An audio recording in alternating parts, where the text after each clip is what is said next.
Welcome, everyone, to the Success Blueprint podcast. I'm your host, Ari Jakubov, and I'm here today with a very special guest. This guest is not only a mentor to me, he is a dear friend, and he is someone I look up to. He owns over 20 rental properties. He's got an eXp organization of 150 agents and growing by the day. He sells 80 to 100 homes every single year.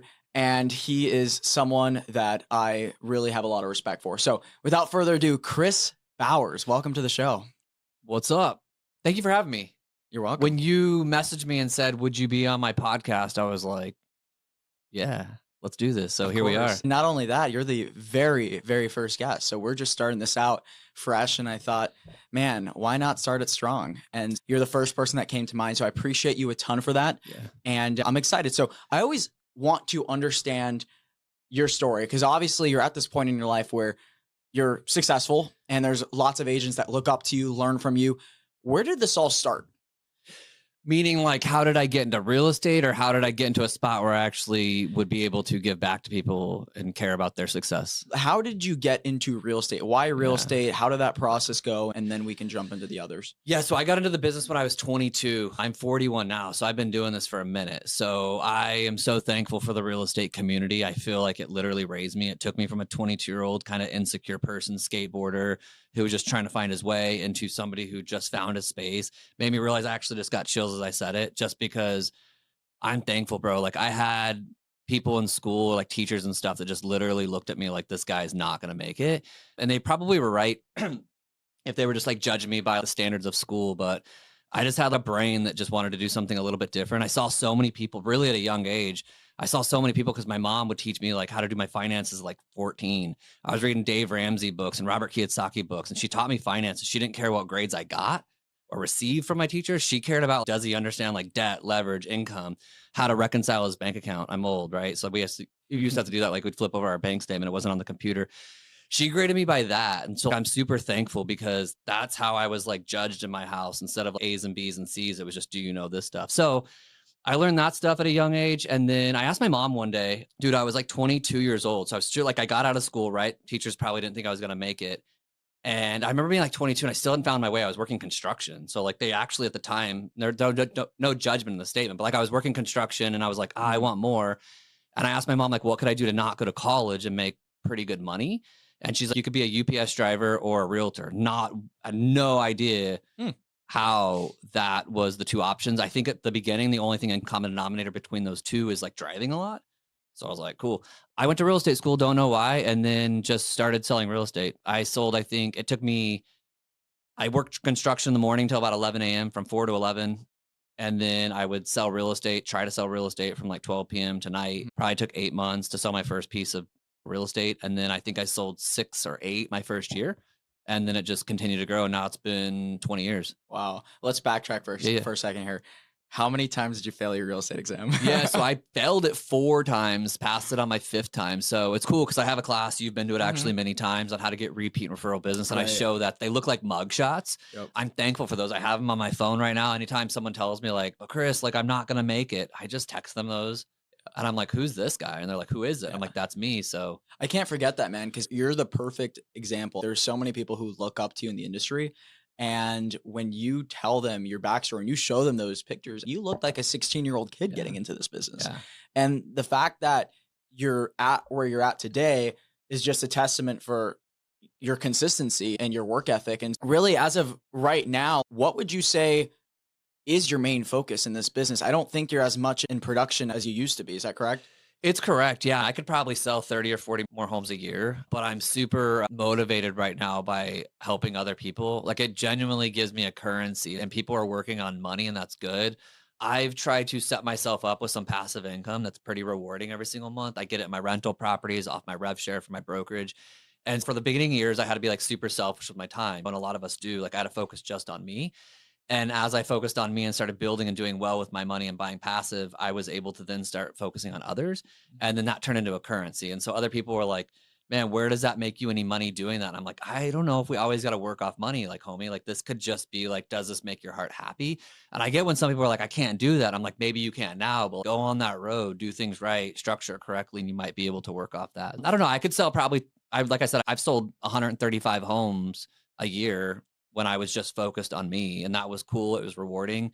I sell less now, but my time is spent on helping agents build their Mhm. businesses, and I'm grateful to help people build their businesses. It's so fun. I just got a text on the way here, bro. I teared up on the way here. Like the lady sent me a text. She's out of state, went to my class last week in Washington, and she's like, can't wait to tell the story of how I got this piece of business and how I got it by what you teach. I just want to let you know, like, you're a blessing and you're helping agents, you're changing generations. And I don't think you'll ever know that. And I'm just like, I'm at the light and now I'm getting water. I didn't cry, but like I got watery eyes. And I'm like, that's Wow. a currency, bro. That's like when somebody, I remember when I like got emotional when I started getting some of my first big checks. And now Mhm. I get that same feeling. So just it's special. Wow. What was that shift though? I'm trying to understand Yeah. from going to selling like 135 homes a year to now focusing more on helping other agents because 135 homes a year, that's a lot of money, Yeah, it is. especially in real estate. Like no one is doing that. I feel most people in your position would just stick with doing that Yeah. and just go hard and then scale to 200, 300, 400. But you did completely something different. And you're like, I'm just going to help people. Like what made you want to do that? Where Yeah. did that shift come from? And are you happy you made that decision? Yeah, I am. It's a big bet to place. And here's the deal. So here's what I'll say is like success is sequential. I think so many people see someone's story. I'm 41, dude. 41, right? Like how old are you? 21, 20, Something like 30? that, yeah. Yeah. So I'm just like, 30. I just look at this now and I'm like, success is sequential. So I think sometimes we look at people and we're like, hey, I want all of this stuff. Okay, they have all these receipts. I want it all. And I'm like, you just don't get it all overnight. So I just focus. So I remember knowing I can still connect to, I think I was like 36 years old and I was in my backyard at my Desert Ridge house in the pool. And I told my wife, I'm like, hey, like I want to get out of this game one day. Dude, it was like 36 years old. I'd been doing it for 15 years. And I was Mm, like, I think at 36, I want to get out. See, some people when they're 16 years in the business, they're like 78. I just happened to start really early by like at 15 years in this business. I was like, wait, that feeling of every November in real estate when you're like, do I got to do this again next year? And the mm, anxiety comes in where you're like, I got to pull this off again. And I started wondering, I'm like, well, does that feeling ever go away? I'm 36, been doing it for like 16 years at the time. Does it go away? And then I told my wife, I'm like, hey, we're making really good money and we are. And we were doing a lot of repeat and referral business. That's how I built my business. And I was like, hey, we're living a really cool life. We had 2 homes at the time, maybe 3. And I was like, but I wanna have enough passive for I was 36, I wanna have enough passive for us at 40 that we can say we could retire, or at least say we have enough coming in where we don't have any, like, that stress that people mm. have. And so I looked like, that day, I was like, "We need to figure out another lead generation strategy outside of repeat referrals." It was bringing in good income, like, really good income, but not enough because I started writing down goals, and I'm like, "I'm 36, 40 is around the corner, that's 4 years. If I don't go fast." And then I started doing some back-ended math, bro, it's just how I am. So I started doing math, I'm like, "How many homes would I have to own in order to have enough money by 40 to say I don't have to work anymore?" And I did the math and I looked at it. I'm like, this is what a house costs and this is what down payments are. And this is what your debt to income ratio would have to be. Then this is what I would have to make. And so I looked at myself and I'm like, this is what I would have to have by 40. And do you know what? I was scared. I looked at that and I'm like, I don't know how I'm going to do that. But I realized like I either was going to get to 40 and be disappointed in myself for not getting what I wanted or change my goals. And I was like, that's what I got to Mhm. have. And so I just back into the math and I said, I've got to go sell more real estate. I added one more leg to my business, which was internet leads. And then I started closing my repeat referrals, my internet leads. And that's when I started making more money. Let's talk about Yeah. that for a second. You came to a realization that you're gonna need more rental properties to be able to build the passive income, where you want it to go. And obviously now, from my understanding, you're not really buying rental properties anymore. You're building your passive income through the eXp Uh-huh. organization. So where was that like switch? Like when did you find out about eXp? Where were you before? And why did you decide to pursue that route instead of just going all in on investing in more rental properties? Yeah. So when I bought like the 20 houses that I own, that was my debt to income ratio was really good by design. I had the money to buy them by design. Interest rates during COVID were low. And so like I had an opportunity, I seized it. Cool, whatever. I remember I started going to some masterminds. I think that year, like 2020, I sold 135 homes. My company got smarter than me, dude. Right? I just told you my story. Like I barely got to the 8th grade. I knew some basic principles on how to work hard, how to make money, how to save money, but like my company started getting bigger than me. And so I realized there that I had to start going outside of my brokerage, which was like a 100% like transaction company, very cheap. I started going to some masterminds, listening to some podcasts, and then I started reaching out to people. And dude, I was listening to a podcast one day. I was at the gym.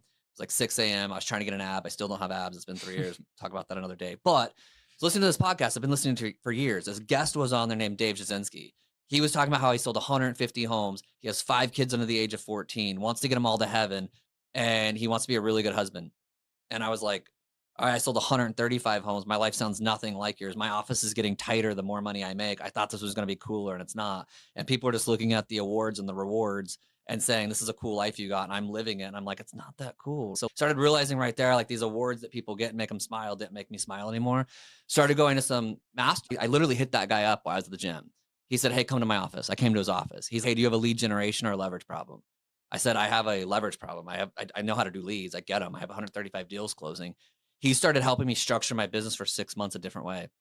He was the first person. This guy, just to clarify, this guy, Dave, you heard on a podcast, you've never spoke to him, and you reached out to him, and he was literally just like helping you one-on-one. Yeah, he straight up I texted him. I was like, hey, I got your number from this podcast. Want to talk to you more. He called me, I think on the phone, if I'm not mistaken, maybe not. But like I went there within the next few days afterwards, drove an hour and 10 minutes. He's in Gilbert. I'm in Peoria. Drove there, walked in. He's like, do you have a lead generation leverage problem? I'm like, I have a leverage problem. He literally asked me a few questions. Like we're talking high level. Like we know how to get leads, right? This is how you do an open house. Like he's like, hey, tell me this, tell me that. What's your P&L look like? What's your cost to sell? You know what I mean? Like high you're level. talking. I know Dave. Dave is a ninja, man. So there, I'm just looking at it. I'm telling him my issues, and he's like, "Hey, this is what you need to do. You need to hire a showing partner." Anyways, long story short, I leave there. I'm better for knowing him, and then he starts inviting me to these bigger things, and I start getting around these people, and I'm like, they're talking a different language than I am. Like I've learned how to build this company this far.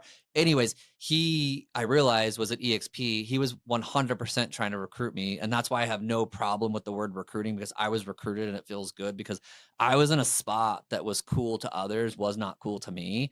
And I feel like he threw out, like, I feel like I was in the ocean, but like he threw out the life vest to me and actually cared enough to say, I'm going to stop my boat and look after you and reel you in. And he did. And I now end up joining eXp because of him. And me and Dave still like talk to this day about this. And I'm like, he used to be at Remax back in the day and I was at HomeSmart. He has 5 kids. I have no kids. He lives in Gilbert. I live in Peoria, an hour apart. Like, in what world would he has 5 kids, dude. Like, in what world would he ever be like, yeah, let me help you build your business? What I realized instantly is like when he was at eXp, he was trying to recruit me. Good. I'm glad I was recruited. And he did. And then so what happened though is he started caring enough about me that he helped me build my business. I'm in a better spot. I got in a better spot. I was like therapists that needed therapy. So like I got therapy through him in business. And then I made my business whole where I felt proud of it. All of a sudden, some people started hitting me up. And they're like, hey, I need some help. And I was like, oh, I remember that feeling. And then so people started coming to me asking for help. I would then actually recruit them to eXp. They would start doing well. Then they actually could go recruit. And it just kept going. And that's when I realized, okay, these people are coming to me and I'm recruiting them. What if I like turned on the lead generation and actually went to people and got bold? You know what I mean? It's like the realtors that say, oh, I get 6 deals a year, my family, friends. And I'm like, that's cool. What if you turned on the gas and went and got some no's? Like you might close 60 if you learned how to get no. So I went from, I was like, okay, 7 or 8 people are going to join me just because I am who I am. Like, how do I get like 40 to join me this year? And that's when I started getting some no's and it started blowing up. Yeah, I think it's really cool that Dave took the time out of his day to help you. And obviously he's a great guy. He's going to do that. But there was something behind that. And that's the eXp model. Like it incentivized him to do that. And you noticed that. And you ended up being recruited. And so many people hate that word. It's apparently a dirty word in real estate. But I think it's amazing because you just got a mentor that was exactly where you want to be for free, that was incentivized to help you grow. You ended up joining. Now other agents are reaching out to you and you're incentivized to help them grow as well. And I think that's so important. That's what attracted me to join you at eXp as well, because what I've noticed being in this industry is the top agents, they're doing their own thing. And when people go and get help, they don't want to share their secrets because it's competition. Whereas at eXp, it's collaboration. Not only are we great people, but like we're incentivized to help. And that's the biggest difference I've noticed. And I think that's why so many people gravitate towards you. You're just giving free value, whether they join eXp or they don't. Like you're there to help. Yeah. And the model has set it up in a way where it allows that to happen. And obviously the cool part about that is you don't have to put down payments to build your passive income. Now your down payment is just helping someone. Yeah, man, like recruiting to me, like I have no stigma to it. Like people try to put the stigma on it. Like when I talk to people, there are some people who would try to put that on me. I'm like, you believe whatever you want. I don't have these same thoughts you have. I look at recruiting, dude. Like, I know you don't follow a lot of sports, which is fine. It's probably better. But like in college, like you get recruited, like in like college football, these football coaches are going and sitting down at these people's houses and they're talking to the kid on the couch and they're talking to their parents. They're trying to get them there. Those kids, like when you're in high school, when you're in 8th grade in high school, you are walking around with your friends. You're like, I want to get recruited by Alabama. I want to get recruited by Ohio State. I want to get recruited by Pitt. They talk like they want to be recruited. It's a different sport. Players are players. Like I look at it like the highest elitist people and the elite people in their trade and their sport, they want to be recruited. And so it's something to them that's super special. And so I think that's important to note is like that's an industry or that's a cool word. Like I look at recruiting, like caring enough about somebody to ask enough questions so that you can help them out. But you Yeah. see what I'm doing? Like, Yeah. I don't even know if that's the definition of recruiting in the dictionary. It might say the same thing the world tells you. Like, recruiting means that you're going after people that make money off of them. I'm like, cool, believe that story. The Webster Dictionary is what you subscribe to, like a man written book. Like, I just rewriting my own framework in my head. Like, I'm just going to believe it. And if people are having fun doing it, we're building big businesses, we're giving back to our communities, and we're changing some lives. Yeah. Define it however you want, dude. Yeah, I think others clearly see your definition, or else you wouldn't have 150 realtors that ended up joining you. Like I saw it. I remember coming to you from leaving my old brokerage and I was looking for a new place. I interviewed every single company out there and I just gravitated towards you. And because you were actually willing to help, regardless of if I joined or not. And it's about the people that we have in the community. And it's almost eXp sets us up with a board of advisors for free. Yep. Like people will pay thousands of dollars for coaching and like we have that for free and you get to choose who you join at eXp. And I love that you were able to build that and set it up that way. Yeah, it took work, but it's like in you. Some people it's just in, dude. Like I remember meeting you. You came to one of my classes and I followed up with you. That was by design, bro. Yep. That's so cool to know. I did that by design. We're friends. It's all good. But like you went to that class. Afterwards, I followed up with you. I probably did 6, 7, 8 more Zooms than I ever thought I would do to talk to somebody. That's all fine. But like that just answers your question. I still sell houses. Yeah. And so meeting you 8 times to talk about your I business. played hard to get, man. Yeah. But it worked out for the best. But meeting you 8 times, dude, that's Yeah. where, yeah. Did you take away from 3 home sales? Could have I made another $32,000 with that time that I spent on you? Yeah, dude. But you'll never know this. No one really ever will. I don't think as much as like my wife knows. Like I'll be on the couch sometimes, like just going through stories on Instagram, and I'll look at it and I'll be like, I get chills again saying it. I'll be like, dude, like Ari's just crushing it. I'm so stoked, dude. Like I'm so stoked for that guy. And I'm like, Nolan, man, like that guy is making life-changing money. And Taylor, like the list goes on of people that I'm just going through their stories and they're like, I'm making 120,000 this month, 160,000 this month. And I look at that and I look at my wife and she just knows that makes him happy because I might have closed 4 homes that day. And I'm like, that's just clockwork in my world. Like you're just supposed to score a touchdown. That's what you do. Don't Right. celebrate. Get to the end zone. I cheer now. Like I scored some touchdowns today myself, but it's not like that cool because I did it so many years. But like now as like a fan, when you're in the stadium and you're watching someone that you support score the touchdown, you're like, yeah, that's my boy. I helped him maybe a little bit. I don't know, like I didn't teach him everything, but I feel like I taught him how to run a little bit faster. I taught him how to catch that ball. And so like I see it and I'm just super stoked on it. Like it is a currency that fuels me. And to go back though, like when I joined eXp, I didn't have any intentions to recruiting.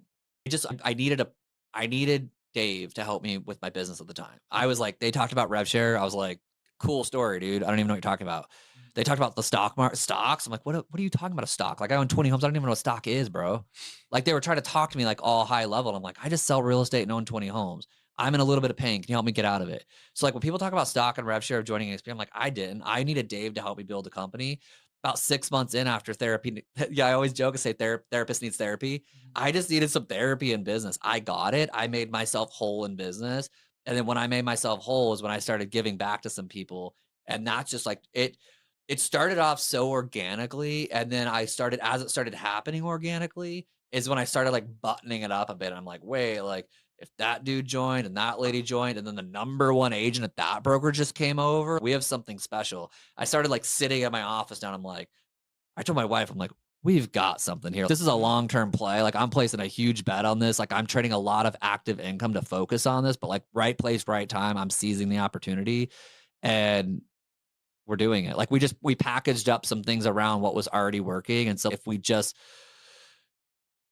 get this a little bit more dialed down and get a little bit more intentional with it. And when I say a little bit more intentional, a lot intentional. Like my wife came home from Girls with Grit. She was speaking on stage and she comes in and I've got the big old whiteboard in our living room, like the one on wheels.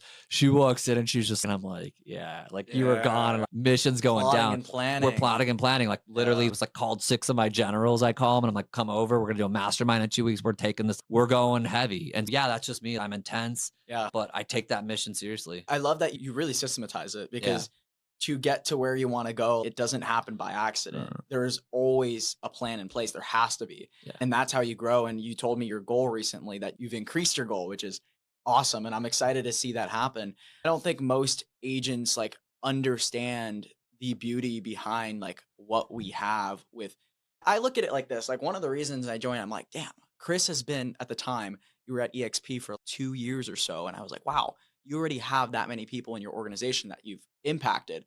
I was like, if I join, I know you're going to help me do the same thing. And I ended up doing it. And now I have 40 agents, fast forward a year and a half. Right. And so I think any agent who's ambitious and wants to build that passive income, they just have to look at people like you and me and be like, okay, I want to build a passive income. They've done it. They're nothing special. They're no different. They just put in the work and had a system. And so that's the awesome part about it, is it's not luck. It's replicatable. It's a strategy. Yeah. And yeah, you've systematized it. And if you take recruiting out of the mix, meaning if you just genuinely look at it, like what I always say, people look at recruiting and I'm like, just why did you join? Like, why did I join? I joined because somebody was helping me build my business.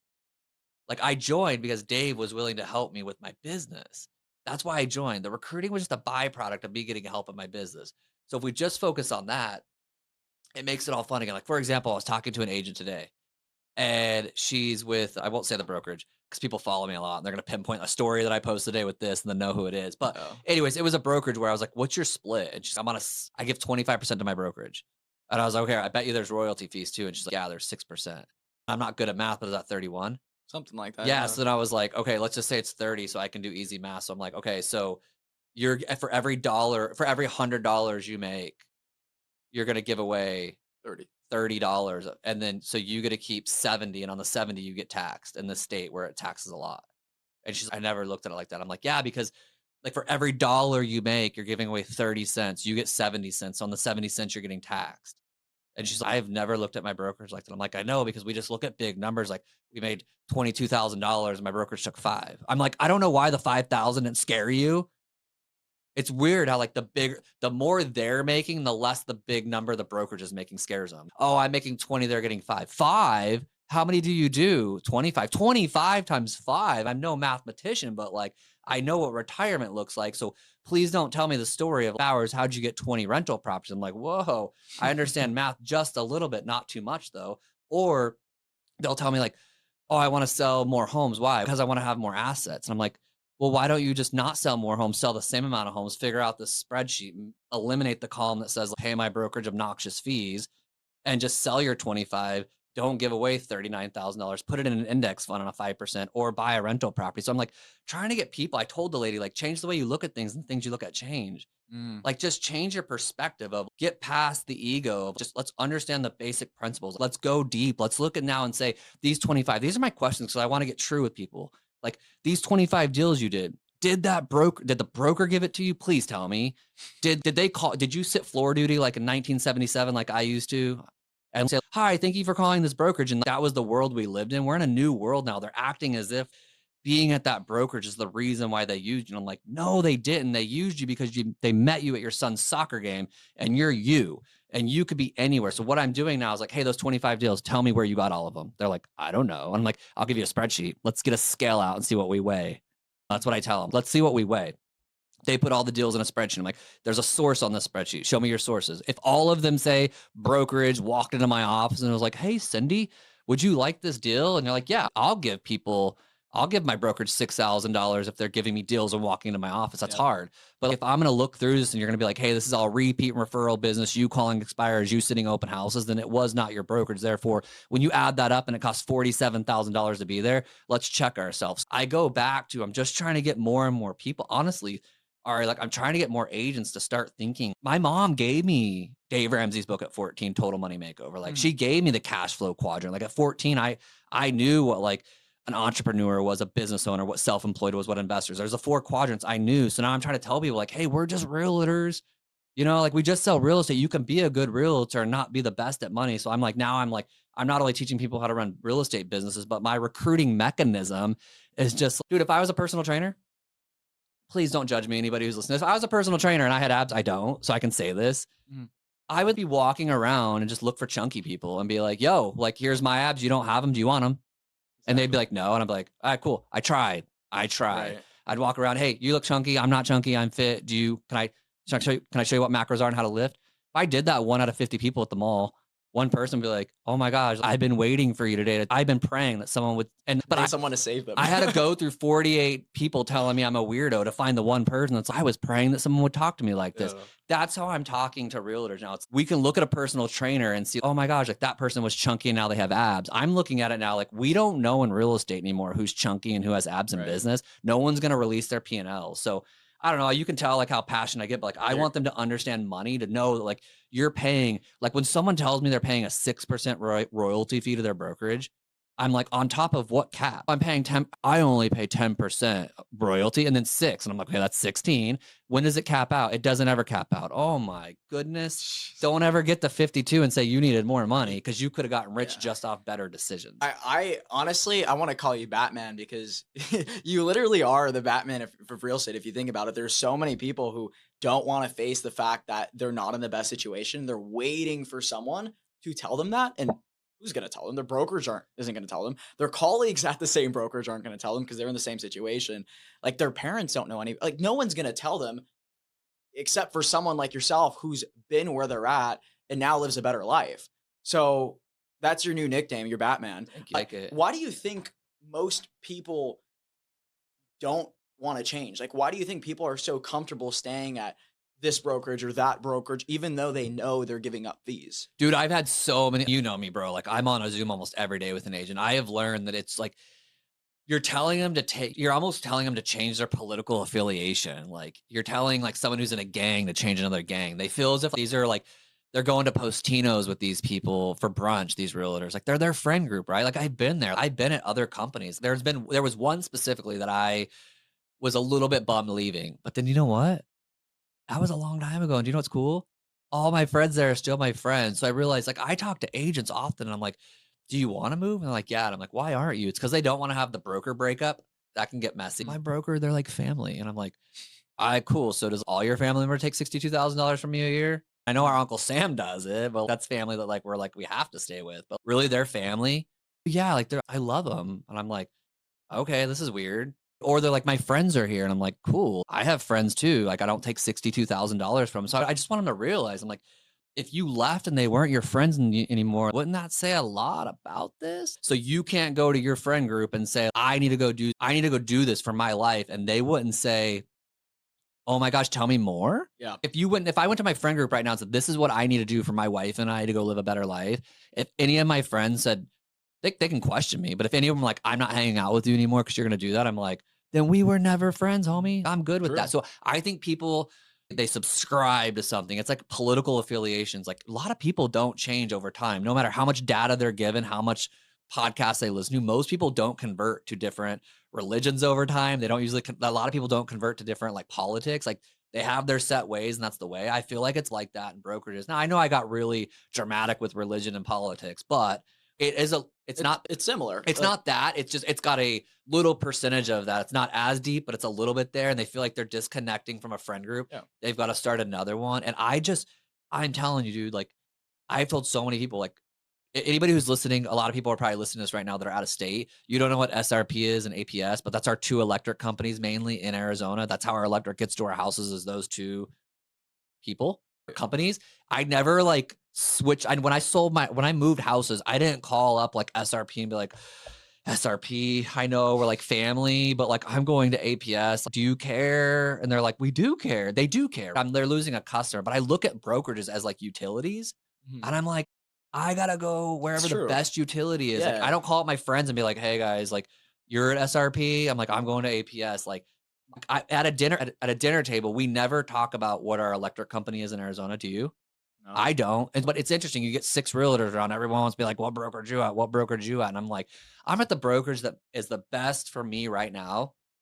And I don't think everyone looks at it that way. So I just look at it and say, I want to be somewhere that I want to have, I said success is sequential when I first started this podcast, and that is it. So a realtor on a 20-year career, if you say you're going to do real estate for 20 years, you have to do something to exit. Most people are not going to buy our businesses. Like anybody who's there, good luck with that. Like they're going to buy your 400 names. They already have all their email addresses. Trust me. Like the world has everything. Like they're not going to buy your 400 names. Like just know you're not selling. Please, every listener, you're not selling your real estate company. So that is not your exit strategy. If you do it, like please tell me how much you made. And it's not a duplication. So like that's not probably going to happen. So you have to start doing stuff sequential by year 3, by year 5, by year 8. So mine was just this. I have a simple business plan. I have a simple brain. I feel like you laugh at it sometimes because it's so simple, but I'm like, I help people buy and sell homes. I help realtors sell more homes and I buy homes. Like that is it. So like I have plugged into a place where I can help people buy and sell homes, eXp. I sell enough homes where they give me my cat back in stock. What? That's cool. Like I sell enough homes. Like when I was selling homes at my other brokerage, people will be like, I know, but the stock market, did you look at it 9 days ago? And I'm like, I don't care if it's at 0 or a million. I didn't have it at my other brokerage. You just got a trophy over there. I got some coupons, whatever they did me, and they're worth more. They're fun coupons that are worth more sometimes in the market, but my other brokerage was not giving them to me. So if I'm going to help people buy and sell homes, I do it at a brokerage that's going to reward me with stock. 2, I want to help realtors sell more homes. I want rev share if I'm going to do that because I like doing that. Right. And I want to buy homes. Yeah. And so through my active income selling real estate and my rev share, I'm going to go buy homes. Those 3 on a 20-year trajectory.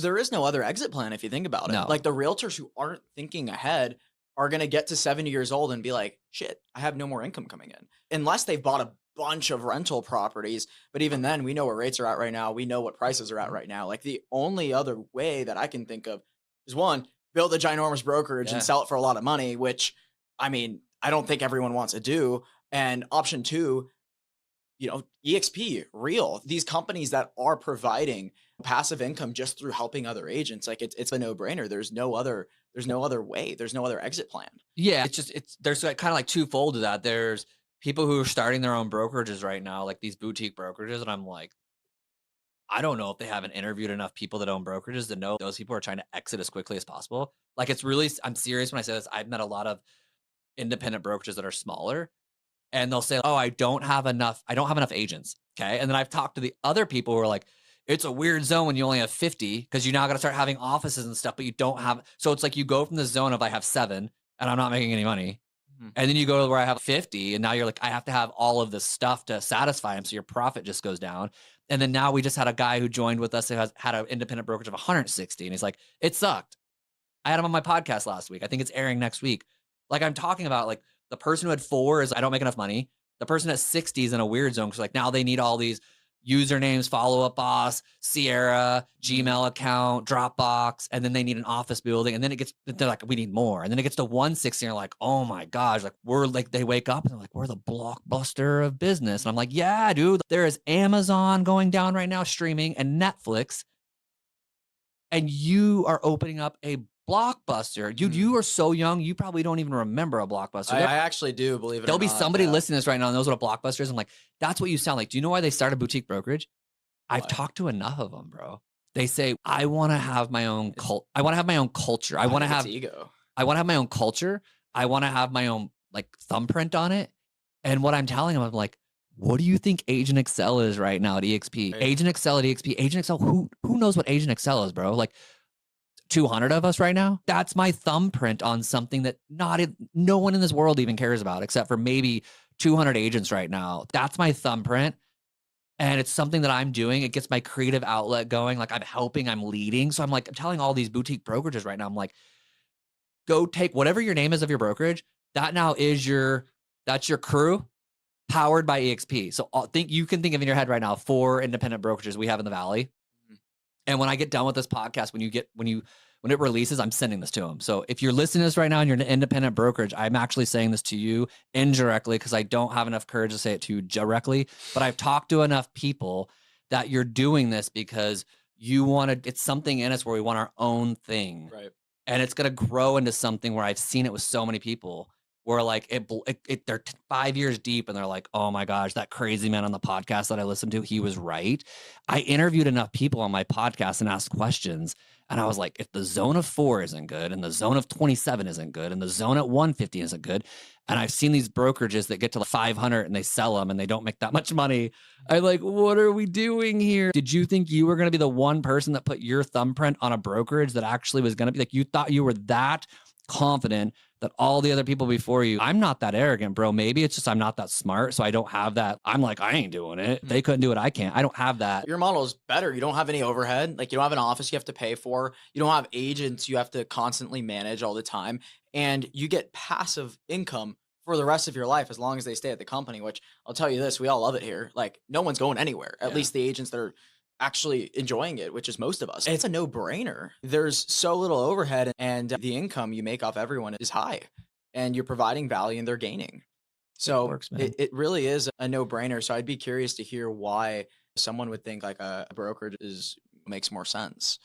But I'm curious, Chris, what like inspires you every single day? What keeps your fuel in the fire going? Because right now you're at a point where you don't really need to do this. What is it that drives you? I'm driven. I have a life by design spreadsheet, bro. Like I've talked about it a lot. I have some metrics that I track, and a lot of it was based on me in the earlier years. It still is, but also I have some goals now are about others. I'm driven, dude, by I went to I go to church and I went there and I saw like how much money, like I give tithe, and I saw like how much money like our church gives back to the community and getting people out of like sex trafficking and helping these kids get backpacks and getting these people to youth camps and like getting these kids foods. And like we have houses our church is buying to have like foster care. Like we have like our church goes, like people go there and they take care of these kids and they're raising them. And I see like the money that we're distributing to help. And someone's got to do that, dude. These places aren't ran off like smiles and well wishes. Like people who don't have money, go give your time, go do it.